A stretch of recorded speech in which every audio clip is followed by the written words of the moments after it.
Boom! What's going on, everyone? It's Steve Larsen. This is Sales Funnel Radio, and today I'm going to show you my 30-day plan for how I'd get everything back if I lost it all. I've spent the last 4 years learning from the most brilliant marketers today. And now I've left my 9 to 5 to take the plunge and build my $1 million business. The real question is, how will I do it without VC funding or debt, completely from scratch? This podcast is here to give you the answer. Join me and follow along as I learn, apply, and share marketing strategies to grow my online business using only today's best internet sales funnels. My name is Steve Larsen, and welcome to Sales Funnel Radio.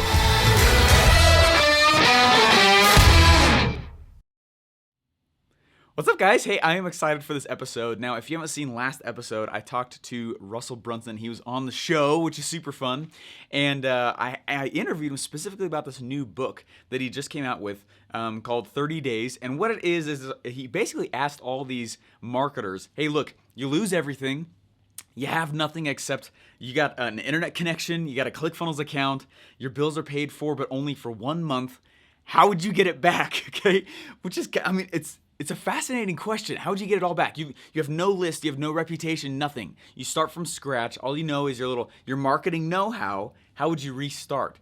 And I was kind of laughing when he asked me to write a chapter for it and give my take and do the whole thing, and because I just did it for real. Okay, I went through, like, at the beginning of this year, right when I left my job, I left ClickFunnels. At the beginning of the year, I didn't have a business. I didn't have a funnel. I didn't have a script. There's no product. I mean, I literally did. What's funny is I felt like my chapter that I was documenting was actually just what I actually did.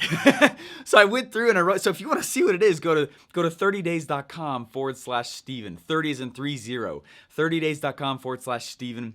My name is Stephen, and if you want to see it, you'll see my chapter. You'll see me. I'm on that page. That's my page. You'll see my page there, and you can see the plan that I outlined for 30 straight days. Look, on day 1, this is what I do. Day 2, this is what I do. Day 3, this is what I do. And it's laid out piece by piece by piece there. But I wanted to give you at least a little bit of an overview of those things and kind of describe why I did what I did there. Okay. And anyway, when I finished the chapter, I don't know how many guys are in the 2 Comma Club X coaching program. I'm one of the coaches, though.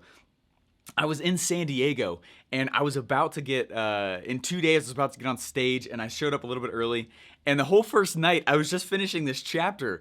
So the whole second night, I was up to like 2 a.m., eyes bloodshot, classic funnel hacker style right there.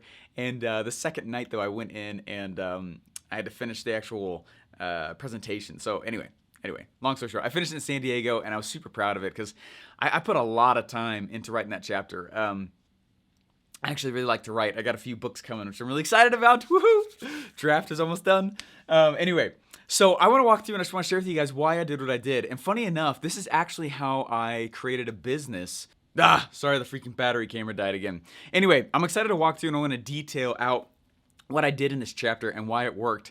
And literally, again, it's what I actually did. So I'm not going to go into huge amounts of detail, but I am going to go in and I'm going to dive into kind of the strategy for how I knew that this would be a good thing. One thing that I want to point out here is that you're going to watch while I kind of walk through this. I launched when I didn't have a product. Okay, and that might be freaky. And honestly, the first time I heard of entrepreneurs doing that, and I would even help entrepreneurs do that, I was like, is this okay to do? You know what I mean? Okay, the first time I launched an info product, I put it out there, and it took me 8 months to build, and nobody bought it. No one bought it. No one bought it for like another 4 months. And the reason why is because I thought success had to do with the product, right? I thought sales had to do with the product, right? Anyway. There was a story I told on stage a while ago about this book, and I know a lot of you guys have heard the story now, but it was about this book, and I sold this book, and I was telling everyone how cool the book was, and I told this awesome story behind it, and it was all fake. I didn't tell them it was fake, but it was a totally made up story. Okay, I made up the story. They wanted the book so bad, the people in the audience were buying it off Amazon. Okay, And it was like, I found out that one of the ladies who helped who helped with some of the authorship of the book was in the audience, and she bought the book again also. Like, it was a freaking good story. And then at the end of it, I let everyone know, look, I've actually never read this book. It's a random one off my shelf. I have no idea who this author is. I have no idea what the chapters are. Did I tell you what the chapters are? They're like, no. I was like, huh. So you bought this thing from me. I didn't even tell you what was in it. Wait a second. You bought this thing from me, and I didn't even tell you what was in it. I didn't tell you the names of the chapters. I didn't tell you the names of like the authors on the back. I didn't tell you. So what does that tell you? It tells you that sales has nothing to do with the product. That's what the point I was trying to make. That's why I did it. Okay. Sales has nothing to do with the product. Your product does not sell itself, right? I hate it when somebody's like, well, this thing sells so well. All you got to do is you got to get it in front of people and it sells itself. Bull crap. Okay. That's garbage. Okay. If you follow that path, you will do far less in sales. Okay. A sales message is a different asset than a product. They're both assets, but they're not the same asset. Okay. A sales message is an asset. Okay, a product is an asset, but again, they're not the same asset. They are separate things. And when you think the roles of both are the same, your sales suck. Okay, that's what happens to it. And so I just want to be open with you and forward with you about that. So that you're going to see real quick. Let's just start walking through this here. You'll notice now. I don't remember off the top of my head what I said each day I would do. It was very meticulous, though, very methodical. Go get the actual thing, and you can watch what I actually did write down. It's so good. Oh my gosh, if I say so myself. Okay. But the first thing I had to go do was I had to figure out, so I'm just going to break these up into weeks, okay? Week 1, week 2, week 3, and week 4, okay? By week 3, I had a webinar launched, okay, in my plan. Now, the only difference in this is that I had done enough research the first while when I actually left my job that this is actually what I did the first week, not the third week, okay? So I was just trying to adapt it for someone who maybe hasn't done any research at all, okay? So I'd already done quite a bit of research. I knew where I was going to plant the foot. I knew what I was going to put out there. I knew how to be controversial in a way that would make it so that I had eyeballs, right? And so for me, when I personally did it, it was actually week 1. I was like, let's go right to the sale. Like we got to make sure we got cash. Are we going to be okay, right? And so I went and I grabbed, and the first week I actually did the webinar. So each week after that, though, was another webinar, okay? Webinar. Does that make sense? So anyway, let's detail this out, though. So the first week, what I really had to figure out, was not only what is the product that I can sell, what's the idea that sells, right? What's the idea that when people are like, so I went and I jumped into the MLM industry. Now, some of you guys know this stuff. Don't get weird on me, okay? The MLM industry drives me nuts, okay? Oh my gosh, talk about a industry that's stuck in the 90s. That's good. That's why I went there, okay? Check this out. So I was like, what's a place now? I want to make sure I can help people. I want to make sure, and we've helped. It's been really, really cool. We've had a lot of companies reach out to us about it. I was like, how can I create? So anyways, look at this from if you're like, oh, Steven, I don't want to learn about MLM. All right, get over it. Let me just go through and let me teach you from a marketer's perspective why I did what I did and how I structured it in a way to make it exciting for people to give me money. Okay. Before I had the product done. Okay. And why? Okay. So check this out. Okay. So the first thing I did was I was like, what is an industry that's out there that's actually going to be it would be a good fit for what I'm doing here. Okay. Check this out. Okay. We know from the book .com Secrets that the best way to create something is to model somebody else, right? And the book .com Secrets talks about that, right? It says model, right? Expert secrets, though, right? We started drafting that book a little bit after I got to ClickFunnels.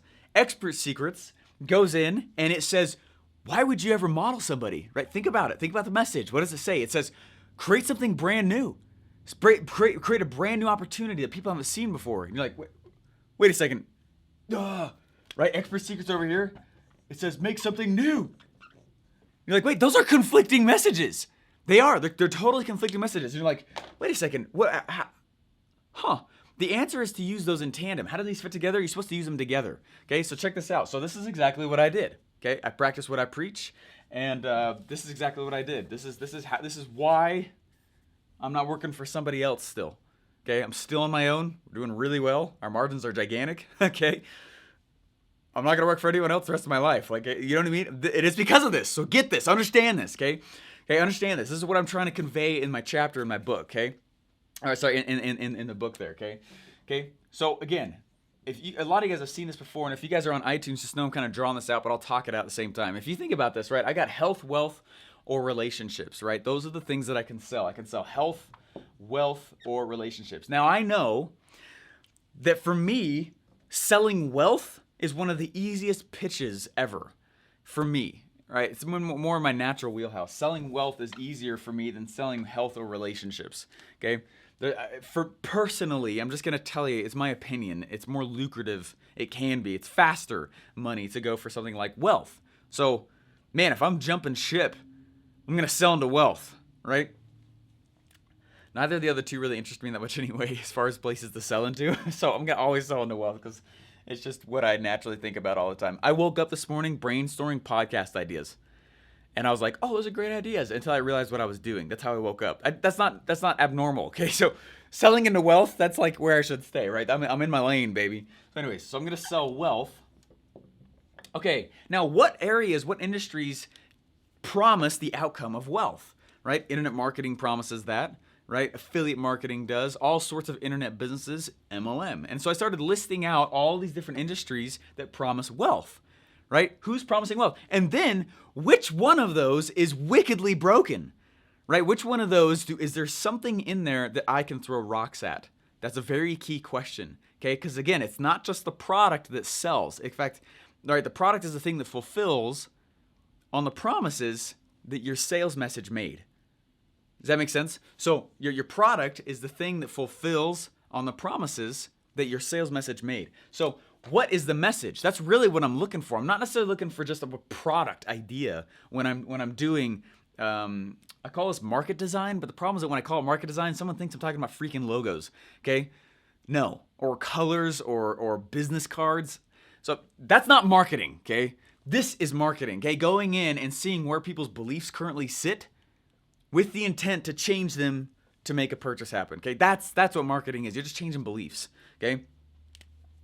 Okay, so anyway, I call it purple offer design now, because if I call it marketing design, people are like, anyway, I just said that. Anyway, okay. So for me, what I did is I was like, I'm going to go into the MLM space and I'm going to teach these people stuck in the 90s how to freaking use the internet, okay? Because no one else is doing what I'm doing over there, right? Which is awesome. It's totally blue ocean, right? So I was like, sweet, I'm gonna go sell into the MLM space. And what I'm really looking for is several things that I can throw rocks at. So that when I take a stand, back out, right? Because I'm selling to these guys. I'm not selling to somebody who's not already an MLM, because they ask stupid questions like, is this a pyramid scheme? Right, stupid stuff like that. Like, oh my gosh. Anyway, every business is a pyramid scheme. You want to be at the freaking top, don't you? It's a pyramid, okay? Everyone wants to be the boss. Anyway, stupid question. Oh, it's so dumb. Anyway, so I want to come out here, right? And I wanted to make a product and an idea that would stem out of the current MLM space. So what I needed to go do is I needed to figure out several things with that, right? I needed to figure out, well, who are the diehards for the old methods? That's not my customer, okay? Who are the diehards, right? You guys remember the episode I did? If you don't remember this, there's an episode I did talking about the 3 personas of the red ocean. 3 personas of the red ocean, okay? Well, who I don't want to sell, right, is the third personality type, who is the diehards, okay? The diehard personalities, man, I'm a ClickFunnels diehard. You can't convince me to not use ClickFunnels, right? For me, it's a matter of identity, not price or value, right? I'm not going to go back into this because there's a whole episode on it. Go back and listen to it, okay? It's called 3 personas of the red ocean, okay? Anyway, the people I am going to sell, though, are the people who are still using the vehicle, the ones, right? They're still using the vehicle, but they freaking hate the vehicle. They just don't know another option, right? They still like the opportunities. They just hate how it's being done, right? That's a vehicle-based concern. What? Okay, so right here are the people who are sold on it because of price and value. Those are the ones who price shop out all these MLMs. Those are the ones who price shop out all the vehicles that get them the outcome they think they want. You know what I mean? And then up here at the very, very top, these are the people who hate, like, they hate the vehicle. They just don't know what other vehicle exists, right? There's no allegiance to them to a company. There's no allegiance to them to a product. There's no allegiance to... They're sold on the concept, right? That's very key. I'm not looking for somebody who's not sold on the concept already, because, again, I got to go answer dumb questions. Is this a pyramid scheme? Right? Anyway, so if I come up here to the top and I'm like, well, I'm going to go find somebody. Does this make sense? Like, if you're not an MLM anyway, like, who cares? Okay, just look at how I'm trying to design this out. Okay, how can I write a message to capture the ones and the twos only? I don't want to try to convince the threes. And most sales messages fail because they're trying to convince with features and benefits a diehard. They're not going to change. Let them be, right? You're not trying to sell everyone in the red ocean. You're trying to call out a chunk of the red ocean that freaking hates what's going on there. Easiest sales ever. Okay? This is how I design it ahead of time. So what can I say to these people that when I stand right here on the edge and I'm like, your methods suck, they're like, I know. That's what I want. I want them to say that back, right? So what's the message I can make? So when I come back out here and I say, does this make sense? Make sense? These are the people that hate the vehicle. They hate what's being done. They're sold on the opportunity, but they hate how it's being done, the vehicle of it. Okay, these guys are price and value shoppers. You can switch them by merely price and value. Again, die hard, nothing else. Anyway, the whole episode on that, we're going to keep going. Okay, but anyway, so what I wanted to do is I wanted to start testing what messages would get people riled up. Okay, oh crap, he's right? Because some people are just kind of sleeping there and they're like, I just don't know any different. I'm going to stay here. I'm not willing to go look on my own. You know what I mean? I'm not like, well, I haven't seen anything different that's better on price and value, so I'm just going to stay here and swim in my red ocean filth. You know what I mean? Right? So what I got to go do is it's a matter of me testing messages. That's all it is. Test messages, okay? And when I test messages, what I'm doing is testing messages, that means I'm testing stories. And so the first thing I do in my 30-day plan, which you guys are going to see, and I think I had heard mine is the only 30-day plan. I'm not bashing anyone else's, but it's the only one that includes publishing in it. No one else. It was like, oh, when I see these giants that are out there who've killed it and they're not publishing, I wonder how they've done it. It actually shocks me a little bit. There's no bash there. I'm just saying, like, it's really impressive to me. I'm like, I don't know how you did that without publishing. That's fascinating, especially in today's world, right? Anyway. So mine heavily coincides with publishing. So what you'll see in my chapter is day number one, I'm like, well, I want to test messages. So I go and do this kind of research. Day number 2, I go in and I start listing out all the stories and the red ocean influencers. Day number 3, right? And then what I'm doing is I'm specifically, you'll see by like day 4, there's the actions that I'm doing to design the product and the marketing messages and the sales message. But then each day also includes what I would do on my publishing platform, which for me is podcasting, okay? And so that's what I'm doing. And you'll see that inside of my chapter, okay? And so when I go in and I start saying like, hey, check this out. So, okay, anyway. So I'm selling wealth, selling MLM, right? Into that, people are convinced that. I'm selling, right? And so what I'm doing is I'm testing messages. I'm not going to try and guess. This is where a lot of people botch it up, okay? Where you just create the message and then immediately try and go sell it. Now, that's nothing wrong with that. You should try and sell it, right? That's one of the primary ways I'm testing it. Do you buy when I say this? Do you buy when I say this? Do you buy when I say this? What causes a reaction? How do I get a reaction from you, right? And I want that. But the easiest way for me to test messages and warm up a market, this is literally what I did for real in actual real life, is to publish. So the very beginning of this first week right here, week number 1, the major goal that I have, again, the actual detailed plan, I'm not going to write it out here, but it's just from a macro level. The detail, what I'm trying to do is I'm trying to do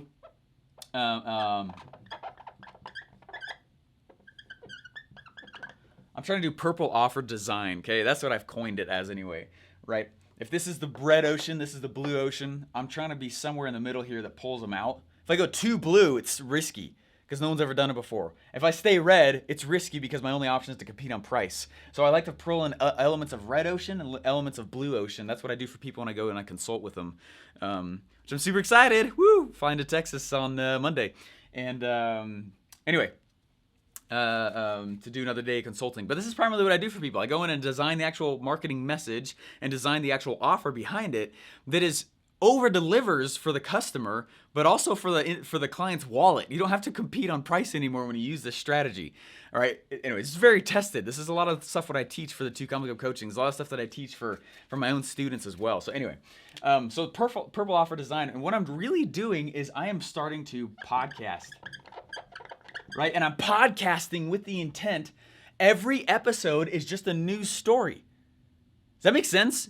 If you guys want to see what I'm talking about, go listen to that show, Secret MLM Hacks Radio, okay? Secret MLM Hacks Radio. The only reason I'm saying this, and again, if you're not into MLM, I don't care. I'm trying to show you how I designed, right, a market for what I was selling before I was selling it, right? This is awesome crap, guys. When you figure that out, you're like, whoa, okay, this is not like a small feat. The fact that I just jumped ship and just did it, some mad cojones there, if I say so myself. Yeah. All right. Okay. But what I'm doing though is first of all, I'm going in and as much as I possibly can, I'm designing a purple offer. I'm designing a purple ocean. But if it comes from my own precepts, my vision is flawed. There's no way my experiences and my vision and my experiences represent everyone in the red ocean. I don't represent all the ones and twos. So the choice and the order of operations here is to follow the frameworks that I know work the best, and then toss it out there and see what sticks. Leave what sticks up there, take what else is down, and try a new message, right? So what I did is so for this purple offer, this podcast. So I figure out what the actual purple offer is. I figure out what the message is. I figure out what the stories are. And then I go in and I actually launch the podcast. And what I'm doing is I'm lacing together 4 stories. Okay. So I got the first story, second, third, fourth, right? And what I'm doing is I'm actually dripping out. This is actually what I did. I really wish I launched Sales Funnel Radio this way. It was so effective. Holy crap. The very first episode is actually my origin story. How did you get into this? Right, which really is all the issues I've experienced back up in here, right? If you've ever experienced any issues in whatever red ocean you're pulling out of, right? Talk about your origin story. What was it like getting into this, right? That's really the story of what it was like walking into this. Holy crap, right? You're gonna paint a scene of the trials of what made it hard, right? Because you're gonna leave that, right? So this is you setting up a platform, setting up an exodus, okay? All right, the second story that I did was the story. It's actually when I tell people like, yeah, so this is how I do that. Well, there's going to be a whole bunch of false beliefs that pop out here. You guys are going to see what I'm doing here real quick, okay? This is actually secret number 1. The third episode that I did is actually secret number 2. The fourth episode I did was actually secret number 3. The fifth episode I did was a call to action, okay? I literally just created a sideways webinar and I dripped it out to them. What? Isn't that cool? So I created a sideways webinar and I dripped it out to it for real. So you can go check it out. Where the 5th episode is a call to action to go get a free download, right? And so what I do from that point on is I make it a focus of mine on week 2 to interview red ocean influencers. Who are the 1s and 2s who are influencers in this red ocean that I can interview because they already have audiences. You understand? This is how I get a list so fast. And so when I'm testing these messages, when I'm testing these stories, does this story sell? Does this story sell? What is it that you want? What is it you want? Do you want this? Do you want that? Do you want this and that? So a lot of what's in week 2 is me. I do some ask campaigns. Ask campaigns, though, at the core of them are primarily flawed. And you guys have heard me talk about that in the past. Okay, but these ask campaigns though, so I'll do some ask campaigns to the audience that starts listening to the show, but I need listeners fast. We're talking about like 2 weeks here. So the way to do that, and the way I've actually done that, and the way if you look at Sales Funnel Radio, how I did that, this is with intent. I went and all I did is I focused on just getting whoever had a little more influence than I did, just 2 levels up, 2 levels up, 2 levels up, right? And I get them on the show. So like, oh, check it out. Here's a red ocean influencer. They're totally willing to be on the show and they have a following. Cool, here's a red ocean influencer there on the show there, right? There's some freaking hustle behind this, right? We got 2 weeks, but this is actually how I did it, okay? So I'm going to go in and I'm going to get a whole bunch of red ocean people on the show. They're going to start following me. They're going to start hearing my stories because I'm just going to keep telling stories, right? It's not just these 4 right here. I'm going to keep telling stories. And what I'm really doing is I'm testing which stories should be in my webinar script that's coming up in week 3, okay? Which is what I actually did, okay? That's what I was so fun about this. This is what I actually did, okay? Anyway, right? I do anyway. So this Ask campaign, I'm getting a lot of relationships with influencers, and you guys can see how I stepped it out and showed it out. And anyway, week 3, what I did is I actually do the webinar and try and collect cash, right? And I'm for real, and I'm actually trying to sell it. Nothing's made yet though, and they know that. And when I did this for real, there was no bait and switch. I told people, okay, I was like, look, it's not made yet. You guys are gonna get the early bird pricing though, okay? Early bird pricing for coming on in $9.97. And that's my thank you for getting, guys, I had so many people lined up to buy because of this strategy. It was ridiculous. People were ticked when they missed the webinar. I wanted that reaction. That's good. That's good, right? And so in the first week we did 37 grand. By the second week we did, I think it was like another 11. In the first month we did 60 grand with no ad spend, nothing else. But what I did is, and this is what I talk about here too, okay?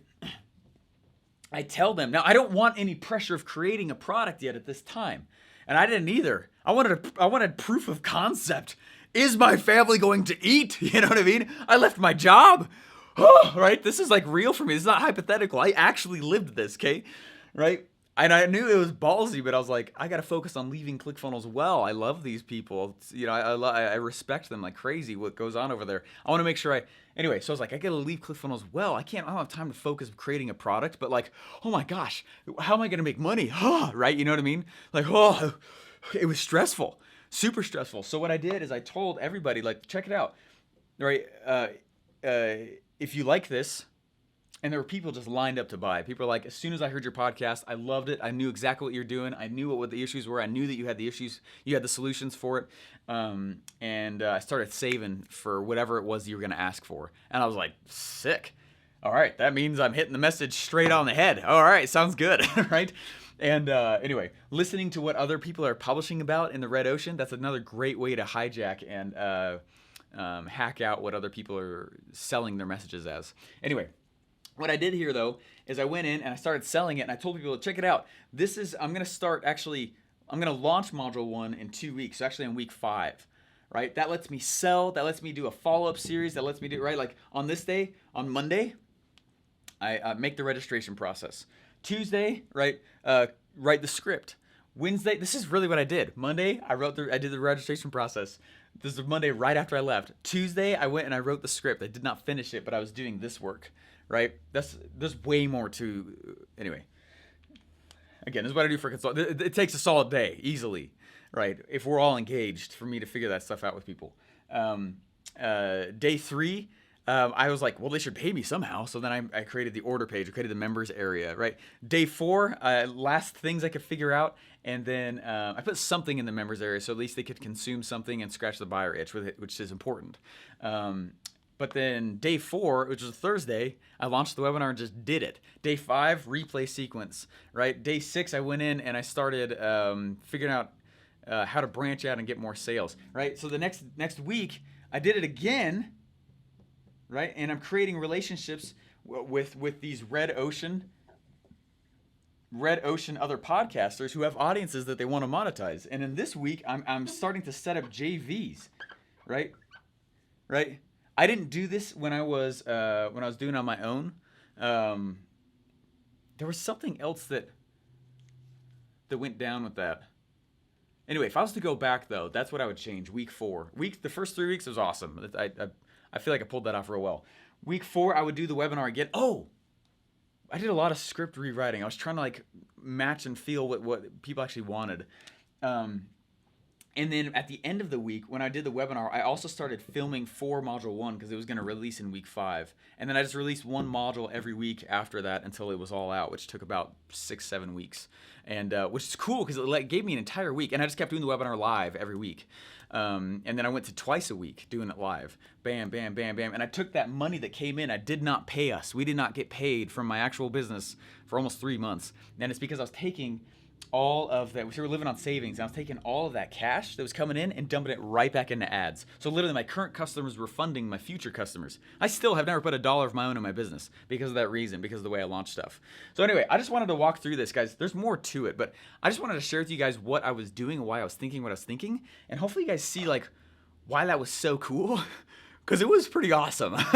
If I say so myself, it was pretty cool. Okay, that's pretty awesome. And so my detailed plan, if you want to see how I mean, that really is how I left. And as much as it pained me to leave, I was so itching to do that man, when I was finally, when I was not employed by anybody else, I tore after it. I was just like here I come. I've been waiting, just getting all this stuff done, getting it out the door, and it's been a bunch of fun. So anyways, if you want to see the actual detailed step-by-step plan that I created, go to 30days.com/Steven, right? 30 days is in 30, 30days.com/Steven. That's STEPHEN. And anyway, which I think you guys will enjoy. And if you do enjoy it, if you like the chapter, please let me know. I spent a lot of time on that chapter because I wanted to be able to make sure I was documenting accurately what I actually did, which I think makes my plan a little different. I actually did that, and then I glazed in adjustments I would make the next time. Right? Because I walked through it and I'm like, okay, that was cool. That sucks. Don't do that piece again. You know what I mean? Or that was great. Or my gosh, so you could skip that whole thing, right? You know what I mean? So it took a long time for me to write it because I was actually going in and basically documenting what happened with the adjustments along the way as well. So anyway, hopefully it's helpful to you. Please share this episode if you guys like this. And if you're like, I want to leave my job one day. Someone messaged me once and they're like, Stephen, I left my job just like you. And I was like, oh my gosh. Like, I'm not asking you guys to leave your jobs. Like, you know what I mean? Make sure you... I only did that and left with nothing because I built so many funnels. You know what I mean? It was like a jump out of the plane, complete free fall, only because I had built 500 parachutes in the past. You know what I mean? And a lot of funnels and a lot of offers and put a lot of stuff together like that. So anyway, I'm not telling you to go do that, just so we're clear. Make sure though, but you could easily pull this stuff off though. And you're like, I don't know if I could do that in a month. Cool. Give yourself 2 or 3, right? Stop watching the clock and just execute, right? So you could literally use my 30-day plan as a checklist to get your crap off the ground, and you're not in an exposed position. That's very key. So I would not ever leave a job. I would not ever take a dive out. I would never do any of that stuff without get yourself a revenue source. Don't do it like I did. I just was pretty experienced on that piece of it. So anyway. All right, guys, hopefully it's helpful to you. Again, please share it if you enjoyed this. Go to 30days.com/Steven and let me know if you guys like this. Bye, guys. Oh yeah, wasn't that awesome? Hey, just real quick, a few months ago, Russell asked me to write a chapter for a secret project he was doing.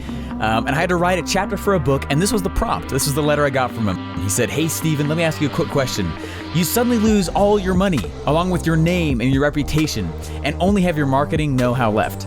You have bills piled high and people harassing you for money over the phone. Plus, you have a guaranteed roof over your head, a phone line, an internet connection, and a ClickFunnels account for only 1 month. You no longer have your big guru name, your following, your JV partners. Other than your vast marketing experience, you're an unknown newbie.